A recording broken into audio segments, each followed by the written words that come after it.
मी होले शिवनाथ किसनराव, राब नारायणराव बोरवके महाविद्यालय श्रीरामपूर, विषय इतिहास, प्रकरण क्रमांक 6, वसाहत वारा विरुद्ध भारतीयांचा संघर्ष, भाग 2।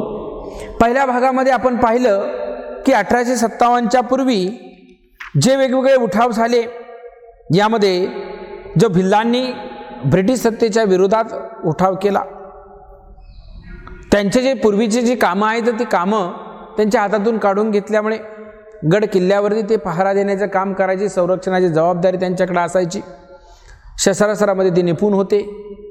ते कामं हातातून गेल्यामुळे त्यांनी ब्रिटिश सत्तेच्या विरोधात आवाज उठवला, ते उठाव त्यांनी दडपून काढले। रामोश्यांनीही उठाव केले, उमाजी नाईकांनी केलेले उठाव आपण पाहिले मागच्या तासाला। ब्रिटिशांना जेरीज आणण्याचं काम केले, दरोडे टाकले, सर ते शेवटी त्यास पकडलं आणि फासावर देण्यात आलं। यासारखे छोटे मोठे उठाव या 1857च्या उठावा अगोदर सातारा म्हणा, कोल्हापूर म्हणा, या ब्रिटिश सत्तेने केलेल्या जुलूम जबरदस्तीच्या विरोधात झाले होते। परंतु खऱ्या अर्थाने सर्व व्यापक असा जो मोठा उठाव झाला तर तो म्हणजेच 1857चा उठाव। यास स्वातंत्र्य लढा असं म्हटलं जातं। काही इतिहासकार याला शिपायांची भाऊगिर्दी म्हणतात, काही जण त्याला शिपायांचं बंड म्हणतात। स्वातंत्र्यवीर वि.दा. सावरकर यांनी स्वातंत्र्य समर म्हणून या 1857च्या उठावाचं वर्णन केलं। त्यांच्यानुसारच हा स्वातंत्र्य लढा आहे, गुलामगिरीच्या विरोधात उठवलेला आवाज आहे। अन्यायाची परिसीमा झाली म्हणजे क्रांती होते, तीच ही क्रांती म्हणजेच 1857चा उठाव। हा 1857चा उठाव कोणकोणत्या कारणांनी झाला, यामध्ये भारतीय सैनिकांच्या मनामध्ये असलेला असंतोष, ब्रिटिशांच्या पदरी काम करत असणारे भारतीय सैनिक यांना कायम दुय्यम दर्जाची वागणूक दिली जात होती। वरिष्ठ पद ही ब्रिटिश अधिकाऱ्यांची पद ही त्यांना, जी कनिष्ठ पद आहेत ती भारतीयांना। हिंदू धर्मामध्ये समुद्र पर्यटन निषिद्ध मानलं जात असायचं, तर समुद्र पर्यटन जबरदस्तीने करावं लागत होतं। आपल्या धर्माच्या रीतिरिवाजाप्रमाणे कपाळी गंध लावायचा, कानात बाळी घालायची नाही, सैन्यामध्ये ही जबरदस्ती असायची। याचबरोबर या हिंदी सैनिकातील मनातील जो असंतोष आहे, त्या असंतोषाच्या बरोबर भारतातील राजकीय, सामाजिक, धार्मिक आणि आर्थिक जी पिळवणूक त्यांनी त्या कालखंडामध्ये केली होती, ही राजकीय, आर्थिक, सामाजिक जी पिळवणूक त्या कालखंडामध्ये त्यांनी केलेली होती, या पिळवणुकीमध्ये सुद्धा मोठ्या प्रमाणामध्ये भारतीयांच्या मनात जो असंतोष धुमसत होता, तर तो असंतोष एक प्रकारे या 1857च्या उठावामध्ये बाहेर पडलेला आहे। सैनिकांना बढती द्यायची असेल तर तो ब्रिटिश असावा, जास्त पगाराची नोकरी द्यायची असेल तर तो ब्रिटिश असावा, गोऱ्या रंगाच्याला वरच्या पदावरती, कृष्णवर्णीय खालच्या पदावरती, ही दुय्यम वागणूक एक भारतीय सैनिकांच्या असंतोषाचं प्रमुख कारण होतं आणि ब्रिटिश सैन्याच्या विरोधात त्यांच्या मनामध्ये एक प्रकारे हा असंतोष धुमसत होता। याच कालखंडामध्ये गव्हर्नर जनरल लॉर्ड डलहौसी याने दत्तक वारसा विधान जे आहे तर ते नामंजूर केलं। एखाद्या राज्यकर्त्याला जर पुत्र नसेल तर त्याने आपल्या गादीवरती दुसऱ्या एखाद्याला दत्तक घेतलं जायचं असं, वारसा हक्क त्या दत्तक पुत्राला मिळत असायचा। परंतु हे विधान त्या ठिकाणी त्याने नामंजूर केलं आणि त्या सबबीखाली सातारा, जयपूर, संबळपूर, उदयपूर, नागपूर, झाशी ही संस्थाने त्यांनी खालसा केली। ही संस्थाने त्यांनी ज्यावेळेस खालसा करण्यास सुरुवात केली लॉर्ड डलहौसीने, त्यावेळेस त्या संस्थानातील लोकांनी, संस्थानिकांनी त्याच्या विरोधात एक प्रकारे आवाज उठवायला सुरुवात केला। केवळ संस्थानिकच नाराज नाही झाले, त्या संस्थानात काम करणारे विविध कारागीर, शिपाई या सर्वांवर उपासमारीची वेळ त्या ठिकाणी आलेली होती. रोजगार त्यांच्या हातामधून निघून गेला. हा रोजगार गेल्यामुळे बेकारीची अवस्था त्यांच्यावर आली. हा सर्व अतिरिक्त भार शेतीवरती पडला. राज्यकारभाराच्या माध्यमातून कंपनी सरकार धर्म बुडवेपणा करीत आहे अशी समजूत लोकांच्या मनात मूळ धरू लागली.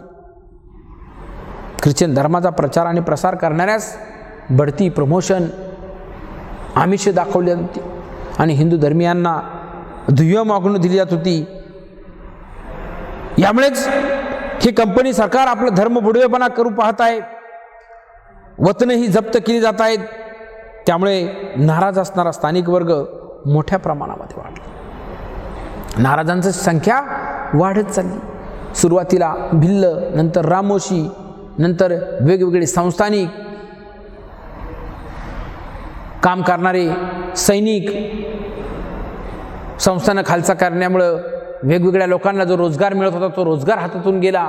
ही सर्व जनता ब्रिटिशांच्या विरोधात जायला हळूहळू सुरुवात झाली.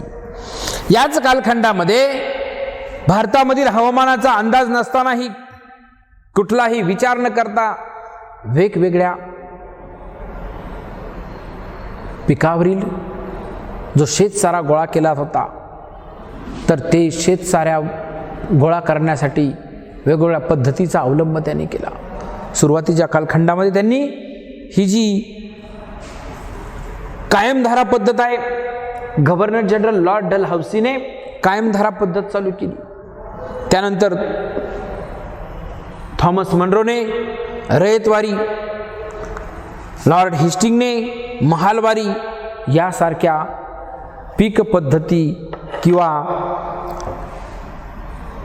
कर वसूल करण्याच्या पद्धती त्यांनी अवलंबल्या. प्रसंगी त्या कालखंडामध्ये मोठाले भीषण दुष्काळ पडत होते. दुष्काळात हातामध्ये पीक लागत नसायचं आणि तरी सुद्धा शेतसारा भरावा लागत होता. कुठलाही विचार केला नव्हता. सुपीक, नापीक, पडीक, जेवढं क्षेत्र आहे बागायतीला तेवढंच आणि जिरायतीला तेवढाच पीक विमा. मग हा जो फरक होता तर तो ब्रिटिश अधिकारी पाहत नसायचे. प्रसंगी शेतकऱ्याला आपल्या जमिनी गहाण ठेवाव्या लागत होत्या. सावकाराच्या जाचातून त्याची मुक्तता होत नसायची. सरते शेवटी त्या जमिनी त्यांना विकाव्या लागत असायच्या. सावकार एकीकडे आणि ब्रिटिशांचं शोषण एकीकडे यांच्यामुळे शेतकरी हवालदिल झाले. त्यांच्या जमिनी त्यांच्या हातामधून निघून गेल्या. साथीच्या रोगामध्ये कुठल्याही प्रकारे निवारण त्याचं केलं जात नव्हतं. आर्थिक मदत केली जात नव्हती. दुष्काळात तर लोकांची अवस्था जनावरांपेक्षाही बेहत्तर त्या कालखंडामध्ये होत होती. यामुळं साथीचे रोग, दुष्काळ याचा सर्वाधिक फटका माणसे आणि जनावरांना बसायचा. भारतीयांच्या समस्याच्या संदर्भात ब्रिटिशांचा दृष्टिकोन सहानुभूती शून्य होता. कुठल्याही प्रकारे सहानुभूती ते आपल्या लोकांना दाखवत नसायचे. याचा परिणाम असा झाला, नाईलाजापोटी पैशासाठी शेतकरी आपल्या जमिनी विकू लागले, घाण ठेवू लागले.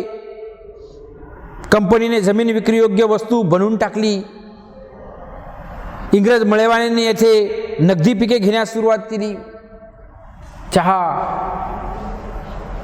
कापूस, नीळ, तंबाखू यासारख्या पिकाचं उत्पादन त्या ठिकाणी घेतलं जाऊ लागलं. शेतकऱ्यांची अवस्था, सर्वसामान्य लोकांची अवस्था बिकट झाली. निळीच्या शेतात काम करणाऱ्या मजुरांची अवस्था तर भीषण झाली होती.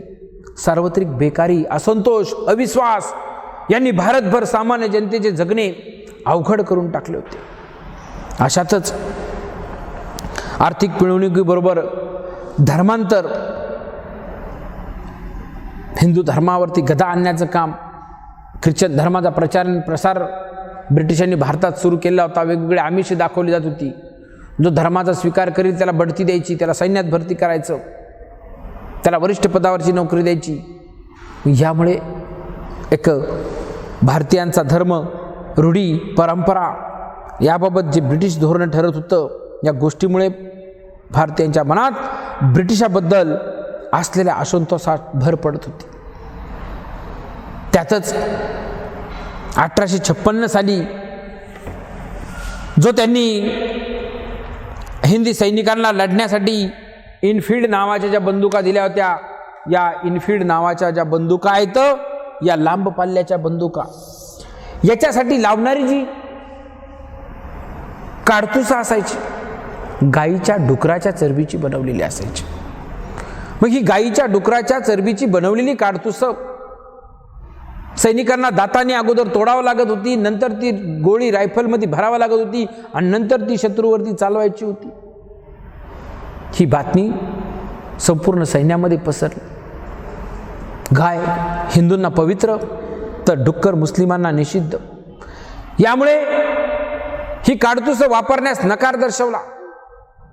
सर्व स्तरातून ब्रिटिशांच्या विरोधात असंतोष धुमसत असतानाच बराकपूरच्या छावणीतून उठावाला सुरुवात झाली. उठावाला तोंड पडला असं म्हटलं तर, आणि उठावाची सुरुवात केली मंगल पांडे नावक तरुणाने. या मंगल पांडेने त्या ठिकाणी गाई डुकराची चरबी असलेली काडतुसं वापरण्यास नकार दर्शवला. प्रसंगी ब्रिटिश अधिकाऱ्यावरती गोळी झाडली. मंगल पांडेला पकडण्यात आलं, फासावर लटकवलं, शिक्षा दिली त्यांनी. आपल्या विरोधात आपला सैनिक मगरूर वागतो, विरोध करतो, ही हिंमत आली कुठून? मंगल पांडेस पकडून फासावर लटकवण्यात आलं. त्यांना वाटलं एकाला शिक्षा दिली म्हणजे बाकीचे आपोआप शांत होते. दडपशाही, हुकुमशाही त्यांनी भारतामध्ये राबवण्याचा प्रयत्न केला होता. परंतु मंगल पांडेचं बलिदान व्यर्थ गेलं नाही. असंतोष कमी होण्याऐवजी असंतोषाचा भडका उडाला आणि या बराकपूरच्या छावणीतूनच खऱ्या अर्थाने उठावाची सुरुवात झाली आणि उठाव हळूहळू त्याचं लोण संपूर्ण भारतभर पोहोचलं होतं. 12 मे 1857 रोजी ज्यावेळेस या मंगल पांडेस फासावर लटकावण्यात आलं, या घटनेचा पाठोपाठ लखनौ शिपायांनी बंड केला. मेरठ येथील घोडदळाच्या कंपनीने उठाव केला.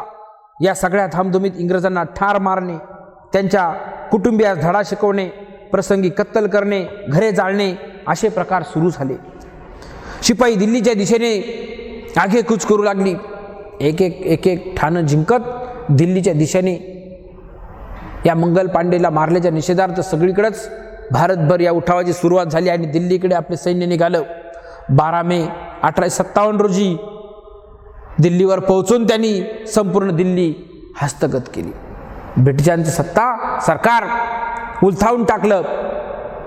स्थानिक ब्रिटिश लोकांच्या त्या ठिकाणी हत्या केल्या आणि संपूर्ण दिल्लीवर 12 मे 1857 रोजी या भारतीयांनी ताबा मिळवला. या हिंदी शिपायांचं दिल्लीवर पूर्ण वर्चस्व प्रस्थापित झाल्यानंतर मुघल बादशाह बहादूर शाह, हा जो बहादूर शाह आहे याच्याकडे त्या ठिकाणी लढ्याचं नेतृत्व दिलं होतं. भारताचा सम्राट म्हणून त्याच्या नावाने दवाही फिरवण्यात आली. भारताचा शहेनशाह म्हणून या बहादूर शाहची नियुक्ती त्यांनी केली. शहेनशाही हिंदुस्तान बहादूर शाह असं त्या ठिकाणी बनवलं.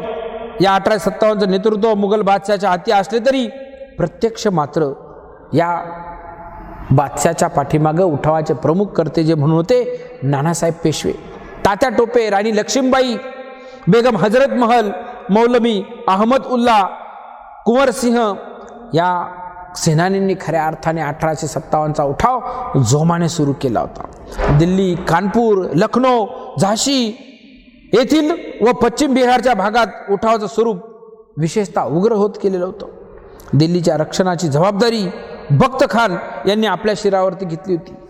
दिल्लीच्या रक्षणाची जबाबदारी कोणी घेतली होती तर बख्त खान याने ज्यावेळेस बहादूर शाह यास शहेनशाह हिंदुस्तान म्हणून त्या ठिकाणी नियुक्त केलं, उठाव मोठ्या स्वरूपामध्ये सुरू झाला, त्यावेळेस या बख्त खानने दिल्लीच्या संरक्षणाची जबाबदारी घेतली होती. 27 मे 1857 रोजी दिल्ली परत मिळवण्याच्या उद्देशाने ब्रिटिश सैन्य दिल्लीस निघालं. 12 मेला यांनी ज्या पद्धतीने उठावाला उग्र स्वरूप धारण केलं, 27 मे 1857ला दिल्ली त्यांनी किंवा ब्रिटिश सैन्य दिल्लीकडे निघालं.